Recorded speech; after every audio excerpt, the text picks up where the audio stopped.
देखें, लोग आपके पास तो एस्थेटिक्स के लिए आते हैं, obviously they will not ask you about Ozempic और एनीथिंग, राइट?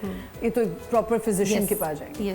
बट अगर आप ओजेम्पिक जिनको रिक्वायरमेंट है और जो सही डोज से ले रहे हैं, आप दोनों से सवाल है, पहले आप मुझे बता दें कि विद दैट साइमल्टेनियसली कौन सी ऐसी ट्रीटमेंट्स हैं आपकी स्किन की जो आप उसके साथ ले सकते हैं? देखिए, उसके साथ साथ आपको skin tightening and along with that आपको एंटी एजिंग ट्रीटमेंट्स लेनी पड़ती हैं, क्योंकि जो ये दो मेडिसिन हैं ये आपके फ्री रेडिकल्स ज़्यादा बना रही होती हैं जो आपकी बॉडी से निकलने होते हैं।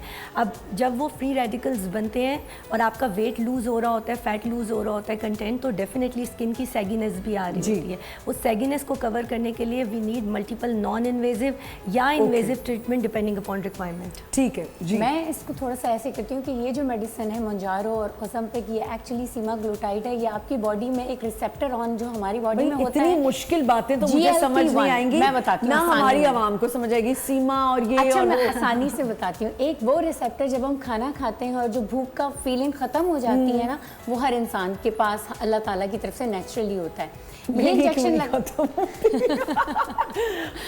तो नहीं, और some of the lucky person। कल मेरी बेटी ने भी कह दिया कि एक दफ़ा तो मेरी एक चची है, उन्होंने मुझे कह ही दिया था कि तुम्हें ना एक डिसऑर्डर है। मैंने कहा वो क्या है? Eating disorder. अच्छा। फिर इसके साथ ये होता है कि ये इंजेक्शन जब हम लगाते हैं तो वो हार्मोन बहुत ज़्यादा इंक्रीज़ हो जाता है हमारी बॉडी में। ये इंजेक्शन कुछ नहीं, अब क्या करें, हमारा खाना पीना, हमें भूख नहीं लगेगी, लेकिन उसके साइड इफ़ेक्ट क्या होंगे? भूख सिर्फ ना लग रही है ऐसा नहीं हो रहा है, आपको वॉमिटिंग जैसी भी फीलिंग हो रही है, आपको डायरिया जैसी भी फीलिंग हो रही है। अब ये इंजेक्शन क्या कर रहा है कि ये सिर्फ और सिर्फ फैट लॉस नहीं कर रहा, ये आपकी ओवरऑल बॉडी का वाटर वेट और इसके साथ 30% आपका मसल वेट लॉस कर रहा है। अब जब आप ये इंजेक्शन को इस्तेमाल को छोड़ेंगे, आपकी भूख दोबारा लगने शुरू हो जाएगी।